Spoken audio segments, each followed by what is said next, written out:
Kasi gusto kong magkasama-sama kayo ulit. Malungkot nga lang kasi di kumpleto. Di ba?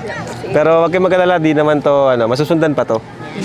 Kasi gusto ko madalas na yung ganito natin na para hindi lang isa yung nakakumusta ko, kundi lahat kayo nakakumusta ko.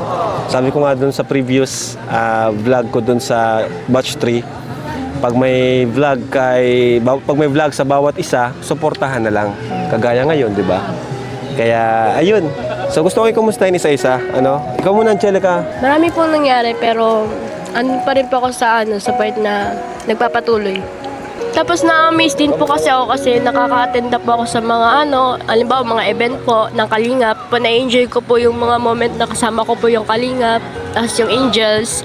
Tapos yung sa buhay ko naman po na okay lang naman po kasi yung family ko naman po is andun pa rin po sa part na nagpapatuloy pa rin po kahit na marami man pong mga dumadaan ng mga problema, mga pagsubok sa buhay namin. Patuloy pa naman po siya pero may mga problem pa rin po talaga.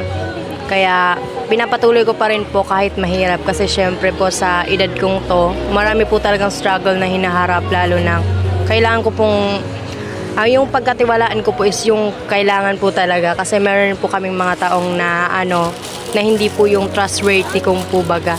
Kaya Lalo na sa ganyang industry. Opo. Mag-ingat kang mabuti kasi di lahat magkakatiwala. ang dami pong nangyayari pero tinatry po naming i-figure out at ayusin na wala na pong into public kasi ayaw ko pong yung sa school ko naman po sa mga nagtatanong po is nag-online class po ako at hindi ko po pinapabayaan. Actually nga po is naging honor student pa po ako.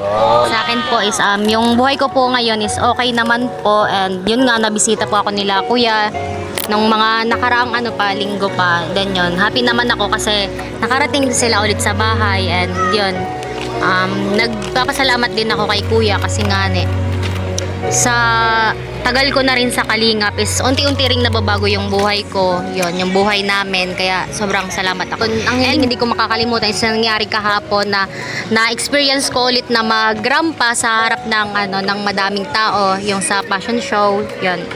And sobrang thankful din ako kasi nga ilang buwan na lang din mag-graduate na ako dahil rin po sa tulong ng Kalingap. Tumatawan ng graduate na Kalingap Angel, no? Opo.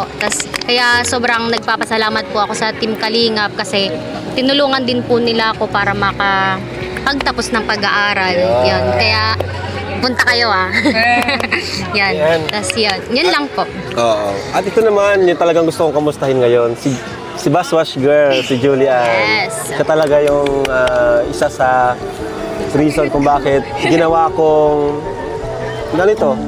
Kasi gusto kong pagtuunan ng pansin, kagaya nila na hindi masyado napapansin sa vlog natin, mga Kalingap Angels, na hindi napapansin o napag-iiwanan. So, gusto ko tulungan yung mga kayo, di ba? Kasi alam ko naman na iba sa inyo, di ba, na nag-struggle compared sa ibang Kalingap Angels. Di lang kayo nagsasabi, pero totoo naman yung ganun.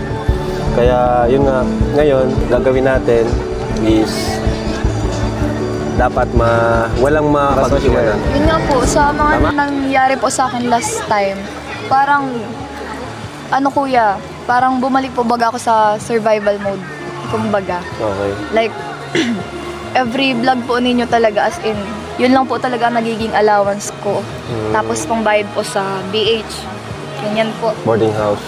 Kaya po nung time pong, sorry po, nung time po bagang medyo madalan po, medyo nahihirapan po talaga ako. Kasi ang alam ko, nagbibigay ka pa ata rin ka na family Opo. mo. Pag minsan na lang man po, kasi po, alaman po nila baga po yung sitwasyon. Nahihirapan ka. Hindi man po sila kuya na hingi, ako po ang nabigay. Ikaw ang nabigay. Opo, Grabe, kahit no? po, hindi po nila alam na po, na wala na po akong nabigay po ako. Tsaka alam na po nila ngayon, nagsabi na po ako na madalan po talaga akong i-vlog. Tapos, yun nga po. Kaya, tapos nung last time Kung titignan mo, hindi lang ito simpleng paalala, parang inaayos niya talaga yung direksyon ng grupo. Yung